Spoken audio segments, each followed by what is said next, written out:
J.r.r. Tolkien's The Lord of the Rings has become a cornerstone of modern fantasy, but its path to publication involved compromises that left Tolkien dissatisfied, particularly with the titles of the trilogy.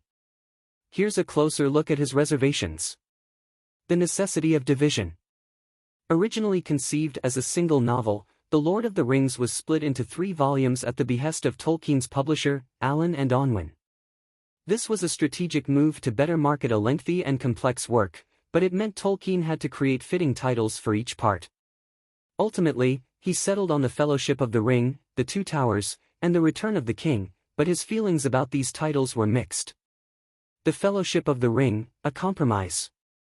While Tolkien was generally pleased with The Fellowship of the Ring, he initially considered alternate titles like The Shadow Grows and The Return of the Shadow. These suggested a focus on the growing threat of Sauron, which runs through the narrative.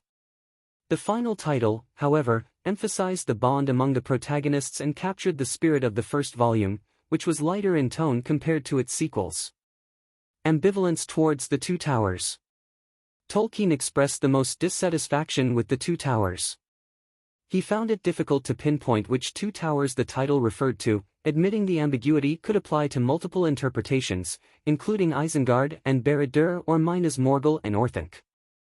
This uncertainty suggested a lack of clarity about the story's focus, which could have benefited from a more descriptive title that captured the darkness of the narrative. Spoiler alert: The Return of the King. Tolkien's reservations about the final volume's title, The Return of the King, were based on its potential to spoil plot developments. He felt it hinted too much at the resolution of Aragorn's character arc, undermining the suspense he wanted to maintain. Tolkien suggested The War of the Ring as an alternative, emphasizing the overarching conflict rather than revealing key character transformations. A legacy of titles.